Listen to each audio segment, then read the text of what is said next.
गुरुदेव भगवान, हमारा प्रश्न है कि यहाँ पर एकांतिक वार्तालाप में एक बार एक संत भगवान पधारे थे। उन्होंने उनके मुख से एक बात निकली थी कि कामना भी करनी हो तो कामना को जीतने की कामना करो। उसका महाराज जी अर्थ क्या है? कि हमारे अंदर कोई कामना न रह जाए। हम भगवान से कामना करें, भगवान से चाह करें कि हे भगवान, हमारे अंदर कोई चाह ही न रह जाए, कोई कामना ही न रह जाए। क्योंकि सकल कामनाहीन जे राम भगत रसलीन, जो भगवान की भक्ति रस में डूबना चाहे तो कामना का त्याग करना होता है। चाहे ब्रह्म बोध प्राप्त करना चाहे तो कामना का त्याग करना होता है। जब तक कामना रहती है तब तक अशांति, चिंता, शोक, भय ये घेरे रहते हैं।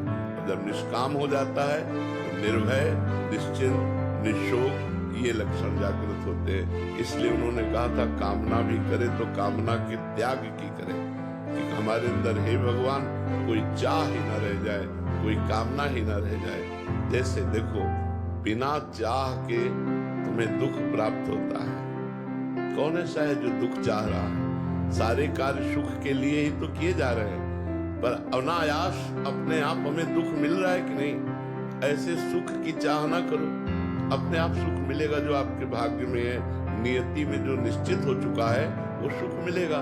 तो आप चाह करो भजन की, चाह करो धर्म की, चाह करो भगवान की प्राप्ति की। सांसारिक चाहों में फंस करके हम अपना ये दिव्य मानव देह क्यों नष्ट कर दें? हम उत्तम चाह करें भगवत प्राप्ति की। तो इसलिए वो कह रहे थे कि भगवान से कामना करनी चाहिए, यही कि हमारे अंदर कोई कामना न रह जाए। श्री प्रहलाद जी ने यही वरदान मांगा कि प्रभु, यदि आप आज्ञा करते हैं कि वर मांगो तो मैं यही वरदान मांगता हूं कि मेरी कोई मांगने की इच्छा ही न रह जाए, ये मेरी कोई कामना ही न रह जाए। बहुत बड़ी बात है। जिसके अंदर कोई कामना नहीं हो तो महापुरुष है। चाह मिटी, चिंता मिटी, मनुआ बेपरवाह, जिनको कछु न चाहिए ते साहन। ये चाह ही तो भगवत प्राप्ति में बाधक है। भोगों की चाह, धन की चाह, मान प्रतिष्ठा की चाह, ये सब भगवत प्राप्ति में बाधक है। जाहि न चाही कबहु कछु, तुम सन सहज सने, बसहु निरंतर दासुर सो राउर निज के। जिसके हृदय में कोई चाह नहीं रह जाती तो भगवान उसके हृदय को अपना घर समझ करके रहते हैं। जैसे हम दूसरे के घर में गए तो जाना पड़ेगा, और अपने घर में तो निज के भगवान का निज घर बन जाता है वो हृदय जिसमें कोई चाह नहीं होती। एकमात्र चाह मिटाना ही मनुष्य जीवन का परम कर्तव्य है। कोई कामना न रह जाए, कोई चाहत न रह जाए, हम पूर्ण हो जाएं, हम आनंदमय हो जाएं। इसलिए अध्यात्म मार्ग को स्वीकार करने वाले कामना का त्याग करते हैं। संसार में रहते हुए तो महाराज जी ऐसा लगता है कि एक पक्ष संसार है और एक पक्ष अध्यात्म मार्ग है। तो महाराज जी, संसार में रहते हुए बहुत सारी छोटी छोटी कामनाएं हो जाती हैं कि मैं बड़ा डॉक्टर बनूं, मैं ये बनूं। तो उस स्थिति में कामना भी है मन में और अध्यात्म मार्ग में भी चलना चाहते हैं। तो महाराज जी, दोनों का सामंजस्य। जब अध्यात्म मार्ग में चलेगा तो जैसे कामना हुई कि मैं बड़ा अफसर बनूं, तो तुरंत अंदर से आएगा।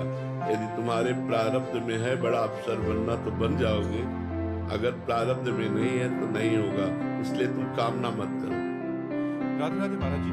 महाराज जी, कर्ता भाव से दृष्टा भाव कैसे लाएं? नाम जब करते समय मन कर्ता भाव में रहता है और जिन वस्तु स्थान भाव से साहचर्य स्थापित कर चुका है उन्हीं का चिंतन करता है। देखो, दृष्टा भाव आ जाना ही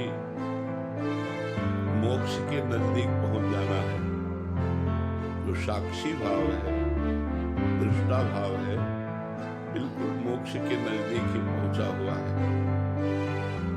अब ये जब तक हम गुरुदेव की शरण में होकर उनके द्वारा बताए हुए साधन पथ पर नहीं चलेंगे, तब तक अहंकार विमूढ़ आत्मा कर्ताहमिति मन्यते, ये अहम के बल पर मैंने ये किया, मैं ये कर सकता हूं, मैं ऐसा करूंगा, ये बात बनी रहती है। और जब भगवत भजन होता है, बिना भजन के नहीं होगा, बातों से दृष्टा भाव नहीं टिकेगा। जब भजन होता है भगवान का और भगवान की शरण में होते हैं तो हमारे अंदर पवित्र ज्ञान प्रकट होता है। तब हम देखते हैं कि गुणानुगुण वर्तन्ते मनुष्या पार्थ सर्वसा। ये तो गुणों के द्वारा पीड़ित होकर शरीर चल रहा है, इसमें मैं क्या हूं? सतोगुण आया, अपना प्रभाव दिखाया, रजोगुण आया, अपना प्रभाव दिखाया, तमोगुण आया, अपना प्रभाव दिखाया।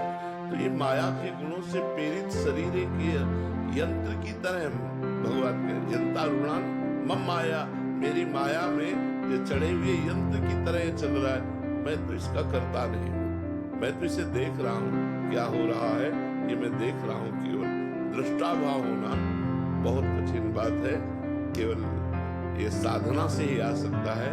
इसलिए गुरु की शरण में होकर नाम जप करो और शास्त्रों का स्वाध्याय करो। योग वाशिष्ठ है, वेदांत दर्शन है, गीता जी है, इनका स्वाध्याय करो, नाम जप करो, पवित्र आचरण करो, पवित्र भोजन करो। तब धीरे धीरे धीरे धीरे शरीर राग नष्ट हो तो दृष्टा भाव जागृत हो जाएगा, साक्षी भाव जागृत हो जाएगा। पर ये लंबी यात्रा है। ये मतलब बताया नहीं कि दृष्टा भाव अगर परिपक्व हो गया तो मोक्ष के नजदीक पहुंच चुका है, वो तो मुक्त पुरुष होने वाला है।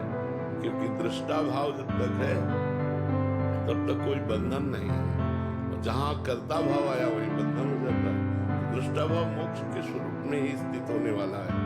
तो ये थोड़ा कठिन है, पर शास्त्र स्वाध्याय करके, सत्संग करके, नाम जप के द्वारा, पवित्र बुद्धि के द्वारा हम ऐसा देख सकते हैं। क्योंकि हम हैं, निर्लिप्त हैं, हम लिप्त नहीं हैं, लेकिन निर्लिप्त होते हुए भी हम लिप्त हो गए हैं। उसी को हमें छोड़ना है, उसी को दृष्टा भाव में, साक्षी भाव में लाना। जिसे आप दृष्टा भाव कहते हैं वो साक्षी भाव है। आप केवल देख रहे हैं, आप उसके साक्षी हैं, आप करता नहीं है। कर्ता त्रिगुण माया के द्वारा कार्य हो रहा है। तो आप नाम जप कीजिए, शास्त्रों का स्वाध्याय कीजिए, संतों का संग कीजिए। महाराज जी, आपके अंदर मुझे अपनी माँ के दर्शनों का भाव बनता है और आपके प्रति वात्सल्य रस का उद्दीपन होता है। महाराज जी, क्या मेरा भाव ठीक है क्या? ठीक है, गुरु के प्रति ऐसा ही होता है। तुम्हें हो माता च पिता, तुम्हें हो बंधु से सखा, तुम्हें हो, तुम्हें मेरी माँ हो, तुम्हें मेरे पिता हो, तुम्हें मेरे भाई हो, तुम्हें मेरे मित्र हो। जब ऐसा भाव आना तो वो कोई दोष नहीं है, अच्छी बात है, अच्छी बात है। क्योंकि गुरु अपनी कृपा रूपी वात्सल्य से हमारा पोषण करता है। वो माँ तो है ही, हमारी माँ है, जिसने मुझे जन्म दिया परमार्थ का। सांसारिक जन्म तो माँ ने दिया, लेकिन परमार्थ का जन्म तो गुरुदेव की कृपा से हुआ। तो अब ये जीवन गुरुदेव का है। परमार्थ जन्म होता, नई दीक्षा लेने का मतलब होता नया जन्म। अब मैं अपने गुरु का हो गया, गुरु ही मेरी माँ है, गुरु ही मेरे पिता है। तो इसमें कोई दोष वाली बात नहीं है, अच्छी बात है। अयोध्या से महाराज जी, जैसे भगवान श्री कृष्ण भगवत गीता में उपदेश करते हैं कि शरीर रथ है, मन सारथी है और आत्मा रथी के रूप में। नहीं, गलत बोल रहे हो। शरीर एक रथ है, इंद्रियां इसकी घोड़े हैं, मन घोड़ों की लगाम है और बुद्धि सारथी है। आत्मा इसमें विराजमान रथी है। अब समझ पा रहे ना? शरीर एक रथ है, इंद्रियां इसके घोड़े हैं, घोड़ों की लगाम मन है और मन रूपी लगाम बुद्धि रूपी सारथी पकड़े हुए है। और इसमें जो बैठा है रथी रूप से, वो जीवात्मा है। क्या जानना चाहते हैं? महाराज जी, वही प्रश्न का हेरफेर होने के कारण ही प्रश्न का उलझन थी कि यदि आत्मा की दृष्टि सदैव मन पर है तो फिर भी मन क्यों भटक जाता है? क्योंकि वो बीच में बुद्धि गायब थी। हाँ, वो सारथी पर बुद्धि नहीं गई। अगर ड्राइवर सही है तो गाड़ी सही मार्ग में जाएगी, और ड्राइवर सही नहीं है तो ठोक देगा कहीं ना कहीं। तो बुद्धि ड्राइवर है, सारथी है। वो मन रूपी लगाम को खींचे रहे और इंद्रियों के घोड़ों को सतमार्ग में लगाए तो आत्मानंद का अनुभव हो जाए, भगवदानंद का अनुभव हो जाए। यहाँ उल्टा हो गया है। घोड़े इतने बलवान हैं कि लगाम अपने आप को ढीली करवा लिए, और बुद्धि इतनी बावरी हो गई है भोगों में कि वो छोड़ ही दिया लगाम। मन की गुलाम हो गई बुद्धि। इसीलिए हमारी दुर्गति का चांस बन रहा है।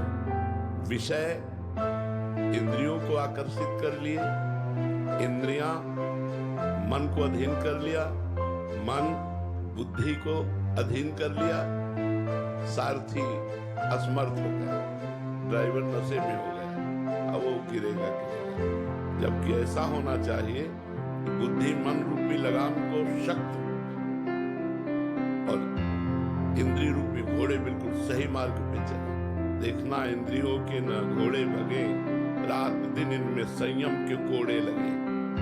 रात दिन नियम संयम के द्वारा हम अपने इंद्रिय रूपी घोड़ों को पवित्र मार्ग में चले। तो हमारी पहले बुद्धि पवित्र होनी चाहिए। सारथी प्रवीण हो तो रथी सुरक्षित रहेगा, और सारथी प्रवीण न हो तो रथी को कहीं न कहीं वो फंसा देगा, गिरा देगा।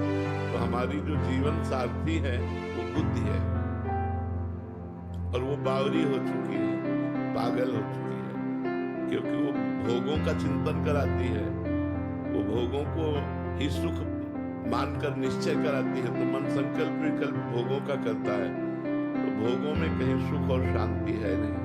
सुख और शांति तो परमात्मा में है। जब तक हम भगवत चिंतन नहीं करते, जब तक हम सत्य मार्ग पर नहीं चलते, तब तक कुछ भी कर लो तुम प्रसन्न नहीं रह सकते, तुम खुश नहीं रह सकते।